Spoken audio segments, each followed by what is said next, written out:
हिंदू धर्म में अग्नि को बहुत ही पवित्र माना गया है। हवन करने के लिए अग्नि की आवश्यकता होती है। अग्निदेव मनुष्य के जन्म से लेकर मरण तक साथ रहते हैं। कोई भी शुभ कार्य अग्निदेव के रूप में हवन तथा यज्ञ करके पूर्ण किया जाता है। शादी विवाह में अग्नि के ही समक्ष 7 फेरे लिए जाते हैं। हिंदू मान्यता में बिना अग्नि में चिता के जले हुए मुक्ति प्राप्त नहीं होती। अग्नि हिंदू धर्म में आग के देवता हैं। वो सभी देवताओं के लिए यज्ञ वस्तु पहुंचाने का माध्यम माने जाते हैं। वैदिक काल से अग्नि सबसे ऊंचे देवों में से है। हिंदू धर्म विधि में यज्ञ और हवन में अग्नि द्वारा आहुति देकर ही देवताओं की पूजा की जाती है। इसलिए हिंदू धर्म में पूजा पाठ, हवन यज्ञ का विशेष महत्व है। हमारी हिंदू संस्कृति में हवन को बहुत महत्व दिया गया है। कोई भी धार्मिक अनुष्ठान हवन के बिना पूरा नहीं होता है। साथ ही हवन में दी गई आहुति स्वाहा के बिना पूरी नहीं होती है। हवन की परंपरा बहुत पुरानी है। हवन में आहुति देने के क्रम में स्वाहा बोला जाता है। प्रत्येक मंत्र की आहुति के अंत में स्वाहा बोलना अति आवश्यक होता है। तभी हमारा हवन अथवा यज्ञ सही रीति से पूर्ण होता है। किसी धार्मिक अनुष्ठान या हवन में आहुति देते हुए स्वाहा कहते हुए तो आप सबने सुना या कहा ही होगा। यज्ञ अथवा हवन के दौरान आहुति देते हुए स्वाहा शब्द का उच्चारण देने के पीछे भी एक महत्वपूर्ण कारण बताया गया है। ज्योतिष शास्त्र के मुताबिक कोई भी यज्ञ अथवा हवन तब तक पूरा नहीं होता है जब तक हवन का ग्रहण देवता न कर ले। हवन सामग्री को देवता तभी ग्रहण करते हैं जब अग्नि में आहुति डालते समय स्वाहा बोला जाता है। हिंदू शास्त्रों में स्वाहा शब्द का अर्थ है सही रीति से पहुंचाना।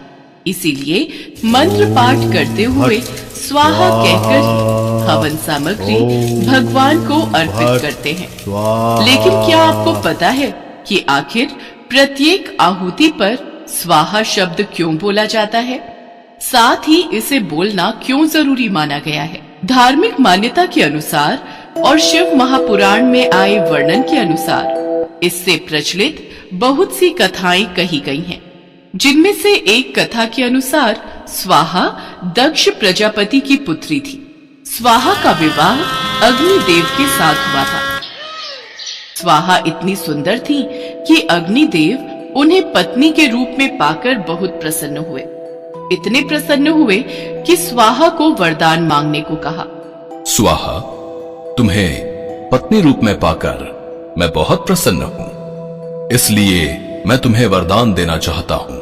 प्रिय, तुम्हें जो भी चाहिए वो मांग लो। स्वामी, आपको पति रूप में पाकर मैं भी बहुत खुश हूँ। अगर आप मुझसे प्रसन्न होकर वरदान देना ही चाहते हैं तो मुझे ये वरदान दें कि मुझे आप कभी अपने आप से अलग नहीं करेंगे। मैं सदैव आपके अंग संग रहूं। मुझे ऐसा वरदान दीजिए। ठीक है प्रिय, अब से जब भी कोई मेरी अग्नि में पूजा करेगा या मेरी अग्नि में देवताओं को आहुति देगा तो तुम्हारे नाम का उच्चारण करेगा। बिना तुम्हारा नाम लिए मैं कोई सामग्री स्वीकार नहीं करूंगा। सदैव हवन और यज्ञ में दी जाने वाली आहुति में स्वाहा बोले जाने पर ही मैं आहुति स्वीकार करूंगा। और फिर अग्निदेव के द्वारा पत्नी स्वाहा को दिए वरदान के पश्चात हवन तथा यज्ञ में आहुति के समय स्वाहा का उच्चारण किया जाने लगा। पुराणों के अनुसार पूर्व काल में शिलाद नाम के एक ऋषि मुनि थे। वो ब्रह्मचारी थे। ब्रह्मचर्य का पालन करते करते शिलाद ऋषि मुनि को बुढ़ापा आ गया। अब उनके मन में एक भय सताने लगा। भय यह था कि बिना संतान उनकी मृत्यु के बाद उनका वंश समाप्त हो जाएगा। इसलिए उन्होंने अपने वंश को आगे बढ़ाने के लिए इंद्रदेव की कठोर तपस्या करने का निश्चय किया। एक दिन इंद्रदेव उनकी भक्ति से प्रसन्न होकर प्रकट हुए। हे मुनिवर, मैं आपकी भक्ति से अत्यंत प्रसन्न हूँ। मांगो, आपको क्या वर चाहिए? इंद्रदेव, मुझे वरदान दीजिए कि मुझे ऐसे पुत्र की प्राप्ति हो जिसे मृत्यु छू भी ना सके। मुनिवर, ऐसा पुत्र देने में तो मैं असमर्थ हूँ। आपकी इच्छा तो केवल देवों के देव महादेव ही पूरी कर सकते हैं। आप महादेव की तपस्या कीजिए, वो आपकी मनोकामना जरूर पूरी करेंगे। इंद्रदेव के कहे अनुसार शिलाद घने जंगलों के बीच बैठकर महादेव की कठोर तपस्या में जुट जाते हैं और कई सालों की कठोर तपस्या के बाद उनकी भक्ति से प्रसन्न होकर महादेव उनको दर्शन देते हैं। शिलाद, हम तुम्हारी तपस्या से प्रसन्न हुए। कहो, तुम क्या वर मांगना चाहते हो? हे प्रभु, मुझे आपके समान ही पुत्र चाहिए, जो कि अयोनिजा हो और जिसको मृत्यु छू भी ना पाए। ये सुनकर महादेव मुनि शिलाद से बोले, हे मुनिवर, यूं तो मैं सारे जगत का पिता हूँ, फिर भी तुम मेरे पिता बनोगे। मैं तुम्हारा अयोनिज पुत्र होऊंगा तथा मेरा नाम नंदी होगा। इसके बाद महादेव अंतर्ध्यान हो गए। फिर ऋषि मुनि भी खुशी खुशी अपनी कुटिया में चले गए। कुछ समय बाद शिलाद भगवान शिव के नाम से यज्ञ कर रहे थे। उसी यज्ञ कुंड से एक बालक उत्पन्न हुआ। उस बालक का मुख बेहद ही मनमोहक और लुभावना था। वाह, कितना मनमोहक और सुंदर अंश है मेरे शिव का। अब तो ऋषि शिलाद की प्रसन्नता का कोई ठिकाना ही नहीं था। वह उसे अपने साथ घर ले आए और उसका लालन पालन करने लगे। देखते ही देखते नंदी बड़ा हो गया। 5 साल का होते ही शिलाद मुनि ने नंदी को संपूर्ण वेदों और अन्य शास्त्रों का भी अध्ययन करवाया। और फिर जब वो 7 वर्ष का हुआ तो एक दिन ऋषि शिलाद के घर मित्र और वरुण नाम के 2 सन्यासी आए।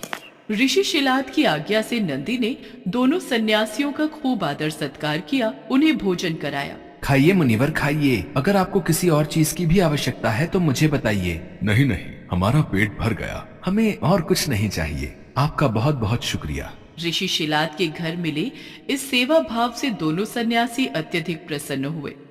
जाने से पहले दोनों सन्यासियों ने शिलाद ऋषि को लंबी उम्र और खुशहाल जीवन का आशीर्वाद दिया और नंदी को बिना आशीर्वाद दिए ही जाने लगे। अगर आप बुरा न मानो तो मैं ये जान सकता हूँ कि आपने मुझ बूढ़े को तो आशीर्वाद दे दिया, लेकिन मेरे बेटे नंदी को नहीं।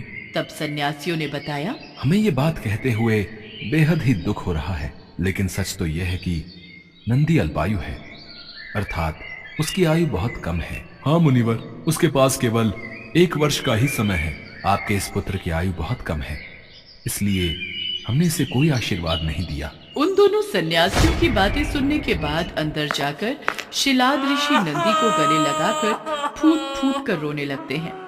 तब नंदी अनजान बनते हुए उनसे पूछते हैं, पिताश्री, आपको ऐसा कौन सा दुख आ पड़ा जो आपका शरीर इस तरह कांप रहा है और आप फूट फूट कर रो रहे हैं? पुत्र, सन्यासियों ने बताया कि तुम अल्पायु हो और इस बात से मैं बेहद दुखी हूँ। तुम ही बताओ, मेरा ये दुख कैसे दूर होगा? पिता के मुख से ऐसी बातें सुनकर नंदी हंसने लगता है और कहता है, आपने मुझे स्वयं भगवान शिव के आशीर्वाद से पाया है, तो मेरे इस जीवन की रक्षा भी भगवान शिव ही करेंगे। आप इस बात की बिल्कुल भी चिंता न करो।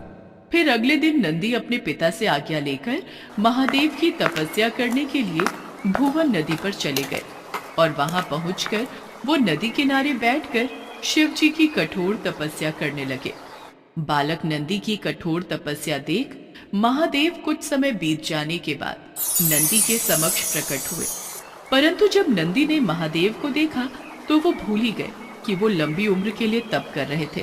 तत्पश्चात महादेव ने कहा, नंदी पुत्र, मैं तुम्हारी तपस्या से बेहद ही प्रसन्न हूँ। मांगो, तुम्हें क्या वर चाहिए वत्स? प्रभु, मैं ताउम्र आपके सानिध्य में रहना चाहता हूँ।